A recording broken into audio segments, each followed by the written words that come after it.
Hey guys, I'm with Lori Davis, a certified relationship specialist. Hi, Lori. Thanks for jumping on the show.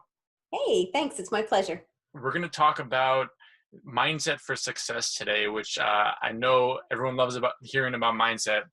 So we'll definitely dive into some really interesting questions related to having the proper mindset for success in the coaching world.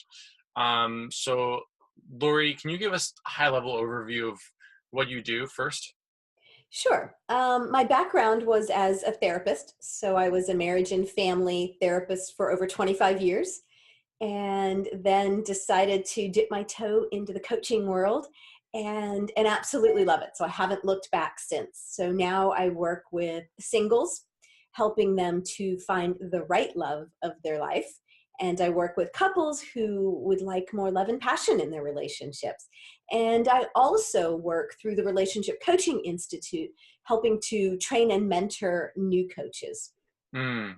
Let's talk about mindset for success. So what do you have to say about um, coaches who are looking for, who are maybe struggling to not get the results they're looking for in terms of the marketing and the business side of things? And what would you have to say to those coaches? There's different aspects to that, but as you know, we can do all of the marketing, we can do all of the things that we're supposed to do, that we're trained to do. But if we don't believe in ourselves, if we don't believe we have something to offer, if we don't believe we're worthy of what we're doing, right? Then none of it's going to work. The clients aren't going to come to you. Your marketing's not going to work. If you're putting it out there with that sort of, well, I'm going to put it out there, but I don't know if it's good enough, or I don't know if anybody's going to want to buy this, or, all of those beliefs that can come up for people. I need more education. Mm. That's one that comes up, I think, a lot. So we could talk for a minute about that one. Have you ever met anybody that was this constant student? Like, well, if I take this one more course, if, I need to do this, I need to do that. And so not to say that you shouldn't invest in, we know we have to invest in our business. But we can get sort of on this hamster wheel Mm. where we keep thinking we have to take another course. We have to make this investment. We have to make that investment instead of getting out there and coaching people, Mm. right? Instead of getting out there starting, because we're just not quite so confident yet. Yeah, I think that the way I see it is it's like a consumption versus action mindset. And it's like easy. Like for me, the way I procrastinate is I'll read. And to many people that they would love to read as a procrastination tool, but for me it's like when I'm reading, it's good for me to read in small doses. And if it's kind of like a healthy balance between I'm taking enough action, but too many times I'm like, you know what? Right now I'm actually reading just because I don't want to be doing this other more action oriented thing. And I think that we kind of fool ourselves into not taking action because we're doing this high level intellectual stuff, which actually can be damaging if we overdo that. Or maybe we're doing the things that we're comfortable with. So for instance, for me, I love creating, when I'm in creative mode. So I can create this program and have this wonderful, all these downloads, and I'll create this program, but then I don't market it. So I don't sell it. I mean, Right. like that would be so I have to make myself get out of my comfort zone and do the thing that I'm not so comfortable with, which is marketing. When I was a therapist, I didn't have to market myself. I worked in the nonprofit world. I worked under a psychologist who had contracts. So it was easy. It was like, oh, I can do the work. Then when I started my own business, I went, oh, like I have to market myself. I have to ask for clients. I have to, I have to do all those things. So for different people, it's different comfort zones. You have to get out of that comfort zone. And if you're struggling with that, that's probably where the therapist in me comes in, right? And says, what are those underlying beliefs that you have going on? Mm. Are you afraid that you're not good enough? Are you afraid of failure? It's Friday. Are you afraid of success, right? Because that one can be equally as daunting sometimes. What if this business really takes off? What's my life going to be like? You Right. know? Right. So really digging a little deeper, because there's all these different beliefs that we could have. If you're not doing the things you need to be doing to grow your business, you've got some underlying beliefs. I think We that's all definitely do. right. Right. That's definitely right. And I think that oftentimes we know 90% of what we need to know, like about marketing our business or what it is. Maybe we're missing gaps in that. We have gaps in knowledge in certain things. We certainly don't know everything, but usually we know enough um, to take action, but we think we need more knowledge and we think we need more, but really we just need to do more. But then there's this fear that maybe something's off, or we're not doing the right thing. And I know for you, it's like a lot of times I hear other life coaches say that they have a fear of like asking for money around what they're offering. And I think the more personal the offer is, the more I hear that fear. Like the more it relates to your personal life, the more I hear, I'm not comfortable asking for money here. So Because we're not selling a widget, right? We're not selling something tangible. mm-hmm, We're selling something actually that's even better. Like life transformation mm-hmm, is definitely worth, but we have to feel like we're worthy. We mm-hmm, have to feel, so to me, there's 2 points to that. One is that we need to feel like that we can help people enough. And so what I always tell new coaches is, if you know more, if you're further along than the person that you're coaching, you have something to offer them. mm, Maybe you can't take them from here all the way up to here. They may have to go to somebody else maybe once they get to a point, or maybe you have to learn more to get them. But can you move them from where they are closer to where they want to be? That's worth something. So you are worthy of getting paid for that. And then the other part to that is just being uncomfortable with money in general. I think that when we're in the field of helping people and it's personal transformation, how do you put a dollar amount on personal transformation? So, and that was difficult for me. Like I said, when I was a therapist, I was in the nonprofit world. We had contracts. So there was no discussion of money. It was just already a given. mm, When I started becoming a coach, I realized that I had to deal with that.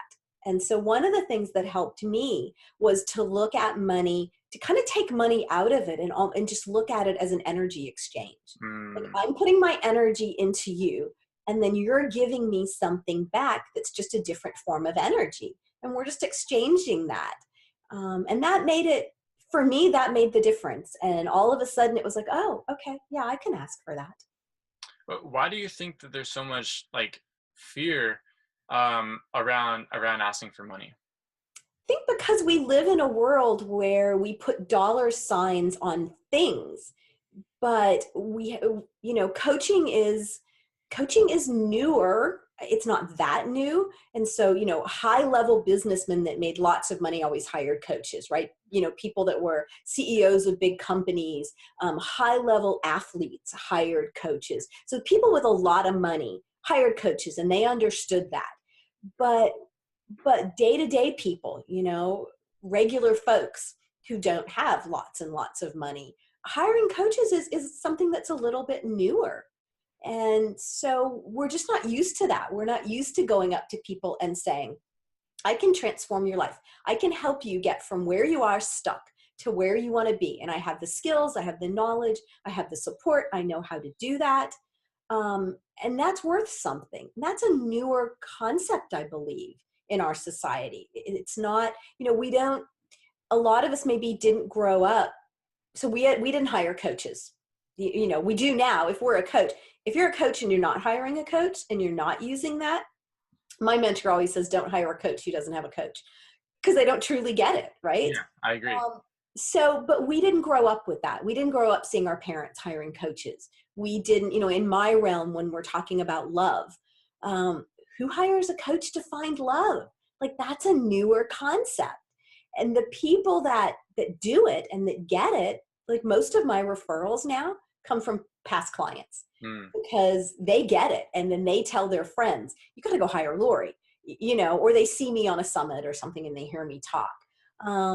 It's Yeah, a really, I think you're totally right. Like it's just a really convention thing is that we're not used to hiring coaches that as a society that help with personal kind of areas of life. Like hiring a business coach makes more sense in terms of like, oh yeah, I can see the direct return on this. But for some reason, hiring some sort of personal coach or life coach feels weirder, even though it's just as valuable, if not, and it could be more valuable than a business coach. It's just like it's harder to see the direct return, and so even though there is very clearly like you're achieving an outcome and that's worth something, but it's harder to put a monetary value on it. And as a society, we just need to learn more how that can become a more convention, because as you said, it's a very new thing to offer personal sorts of coaching. So the other thing for coaches to remember too is put have that energy exchange that fits for you. Hmm. Don't compare yourself to what other people are charging. You know, if you're a newer coach and you're starting out, get out there. Even though I had come from a therapy background when I started coaching, the first few people that I took on, I didn't really care what they paid me. You know, even though I was coming from making money as a therapist and I knew my worth, but I thought, let me just get out there and show some people what I can do. Yeah. So don't worry about what the exact, like, pick something you're comfortable with just to get started. You don't have to charge that amount forever. Charge it, get a couple of clients under your belt, feel good about it, get some testimonials, and then you can up it. And you don't, if somebody else is telling you that you need to charge $1 million and you're like, okay, that's not my comfort level, you don't ever have to charge that. Yeah. Different levels, you create the business that's one of the things I love about being your own business owner. Create a business that works for you and do it in a way that works for you, and quit looking at what everybody else is doing. Look at them for ideas, and even with a business coach, if you hired. I've hired business coaches, and some of them I liked what they said, and some I went, yeah, that's not going to work for me. Hmm. I had a business coach one time that didn't want me to do some of the things that I knew were important to my client. This person didn't, they were a business coach. They weren't coaching people who were dating. Hmm. And so I followed my gut and I did what I wanted to do, and it's worked beautifully. Yeah. So, I like that a create lot. your own. So yeah, it's like it's your business. You don't have to really. If someone says you have to charge a minimum of $2,500 a month for something, you don't have to listen to that if it doesn't resonate with you. And I also agree with what you're saying about, like, when you're starting out, the best thing that you can do is just get confidence and about your service, and then just build testimonials, even if you don't even charge anything for it. Mhm.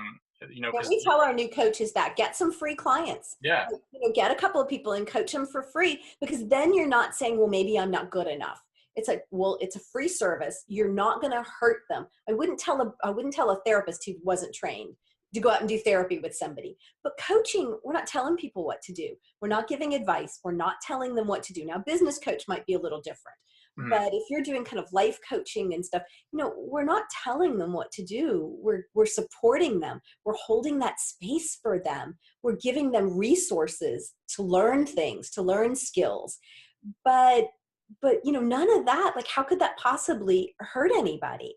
So get out there. You know more than they do. You're further along than they are. Start coaching them. Take a couple of people for free and then charge a minimal amount and work yourself. And before you know it, you're going to be making a living. You may not be making $100,000 a year or $10,000 a month in the very beginning. You may have to work your way up to that. mhm. But that's okay. You're creating a business, and if you need to keep your day job or keep your part-time job for a while, that's the other thing. I think sometimes coaches will get out there and go, okay, people have said that I can make $10,000 a month. Yeah. And so I'm going to do that month 1, month 3, right? So I'm quitting my job, and, well, maybe, but maybe not, It takes a long time to grow a business, and it takes a long time there's so many things that you can overlook when you're running a business. Like, you can overlook your sales process, you can overlook your offer, you can overlook like your experience. There's a lot of things that you can overlook, and rushing it is one of the worst things you can do. It just really pays to be patient with yourself and your business, so that you can really create something that you're proud of. I agree. I agree. And people sometimes you see this, they'll jump too far in advance. Well, I'm going to take this one course that's going to tell me how to create this high-end product. I'm going to create the high-end product. I'm going to put it out there and I'm going to get rich. Yeah. And that never lasts. Those people go away after. They're not lasting more than 6 months. I think that when people have a fear about charging for something, it usually comes from a place of they're not yet confident about the service, and they're not yet like they haven't just tested it out. And once they do that and just get their feet wet and see that they really can't hurt people, and they're gonna help. They're gonna help in some way. I think that fear goes away of charging. I agree. And just try it. Like I remember the first time I created my program and I put a price on it, which is very different than therapy where you're charging by the hour. You know, Mhm. coaching, you're charging by a program. And the first time that I threw it out there and somebody went, sure, that sounds good. And I thought to myself, really? Really? You're going to give me that money? You know, like Yeah. that sounds good. And it was just, it was like the best feeling. And then there was this confidence. But at some point, I had to stretch a little and put out the entire program and ask for the entire amount. And it wasn't, you know, wasn't asking for $10,000. You know, I mean, it wasn't like it was some exorbitant amount of money for what I was asking. So, but somebody just went, sure. And then I remember thinking, so down the road, I might want to up that a little bit because Yeah, they were like, just like, not too no easy. problem. Yeah. And then, you know, I got to a point where I was sort of happy. And so some people will tell you, well, you know, if people are buying it at that, you should keep upping it. And I think that you can, but again, remember it's your business. And Mm. so personally, I'm at a level where I'm happy. Like I'm Yeah. happy with that. I've created a life that I love, not a business, but I've created a life that I love and my business is one piece of it. And I'm happy right now. That doesn't mean down the road I might want to restructure it to look different, but for right now, I'm content with it. I'm happy with it. And I'm going to just stick to that for a little bit. I like that, and it's something that we don't hear often enough. Is just, this is your business. You can do whatever you want with it. You can charge whatever you want, whatever you feel comfortable charging, and you don't have to turn it into, like, just because some guru is telling you to charge this amount or, you know, do this. You don't have to do that, and it's your business. You set the prices. You decide how you're going to run it. And you don't need, the other thing is you don't wait until you have the fancy website. I have to have a book. I have to have this. I have to, you know, I mean, just get started. So that's the Right. other thing people will do. So you could probably Yeah. talk about that better than I can. Well, yeah. I mean, the number one issue that I see with life coaches that I'm consulting, that I'm coaching, is that the perfectionism gets in the way, and it's like they need to, like, do more and more research, or do more and more, like, get more and more kind of training about this or that, and it actually ends up blocking them. We talked about this, but it ends up, Mhm. there's this balance between training versus executing. And I want to hear from you, like, what's the right balance between training more and more and then taking enough action? How do you balance that? I mean, I'm a big proponent, and maybe because I'm part of the Relationship Coaching Institute, and so I mentor coaches with them, and so I am a proponent of getting some training. Hmm. I really would love to see people have some sort of training under their belt, and I know that there are people out there who have no training whatsoever, and they are helping people. And so I'm not trying to say that people shouldn't do that. That everybody has to make their own choice. But I am a proponent of training, of doing something so that you know how to coach. Coaching is different than sitting down with somebody and telling them what to do or giving them advice. And some people think they're coaching and they're not coaching. So I would love to see people get some. But even in the Relationship Coaching Institute, as soon as we take people into the program, we encourage them to start coaching. And they're like, but I haven't finished the course yet. And we're like, that's okay. Just go get started. Take some people for free, you know, and get started. So I think that I love a balance. I love a balance of getting training, but while you're training, start practicing. Yeah, I totally agree with that. It's like, even if you're done with training, or because a lot of people, they've already gone through some sort of training certificate program, but they're still consuming, not taking enough action. Like, they're also, I feel like wherever you are, there should be that balance of execution, and then reflection. Like, how I manage it is that I'll execute during the day, and then at night I'll have time for reading and study and stuff like that. So Yeah, that, and I always have a book. I mean, I'm mm, always reading right. at least one, at least one book that I I'm have, reading. yeah, I'm the same way. I have, like, many Yeah, books that I'm reading at the same time. yeah. Well, yeah. Yeah, I have a very complicated life with lots of moving pieces Mm. adding to that. So I don't have time for that part anymore. So usually it's just one at a time. But I have even found creative ways to do that. So I'm part of an online book club. Mm, and we pick a book that is very, it's always about, it's something that's not only going to help us personally but help us in our business. So I'm reading that, and then I'm getting to discuss that. I'm getting some social time. I've got this close network of people. So like you said, don't make that part of your business day though. That mm, needs to be something. So when I'm caught up maybe in the afternoon and I go, okay, I've done all the things that I really need to do on my list, and then I have the book club, so I need to get X amount of chapters written by a certain time. So that keeps me sort of on a schedule. But figure out what works for you. I also know that for me, I'm more awake, and I think better first thing in the morning. I know that that's not the case for everybody. So, and I homeschool my children. So I will get up, and if I don't have a client first thing, I will write my blog, or I'll do my social media posting, or I'll do something sort of creative for like an hour, and then I go get them up and get them ready for school. And then I have a task that I can do that doesn't take a lot of concentration. So while I'm helping them, I can do a task, and then I can stop and figure out an algebra problem or whatever it is that I'm doing to help them, go right. back to my task, and and I can still be multitasking in that way. Mm, So figure out for you, like, what times a day, what tasks do you have to do, when do you do them, and through trial and error, move those things around. But I have, I always have a piece of paper with, like, what are the things I need to, and I mark them off, throw the piece of paper away, start a new one. So you could probably use technology better than that. I still like my little piece of paper, and there's something about crossing it off a list that really is. yeah. You I do got too. Okay. I got That mine is right very here. satisfying for me, right? Like, to see the list go down. Yeah, I like that too. I mean, I use a lot of apps and tools for productivity, but also having a planner with me helps a ton. Just like so I can jot something down, and then I also have my digital calendar and Evernote and blah blah blah. But Right. the paper definitely helps a lot. Yeah. So, putting some things on the calendar so that you don't allow yourself. That's the other thing. If you're going to work for yourself, either you have to be somebody that is very self motivated and organized, or you have to find a way to get motivated and Yeah, organized. and organized, right? I literally that's the biggest thing for me is like I need time to. It's a process too. It's not like I'll be organized and then set for life. I have to keep changing the routines and systems in order to like respond to complexity. So it's a matter of organizing a little bit every day. Really is kind of Yeah. tweaking the systems. Hmm. Um, so Lori, how can someone, if someone wants to work with you, or if someone has a client in mind that they can refer to you, what should they do? How can they get in touch with you? So, Lori Ann Davis, it's LORIANN Davis.com is my website. So it's really simple. And there's a button on there that says contact me, or my phone number's on there. You can send me a text. You can call me.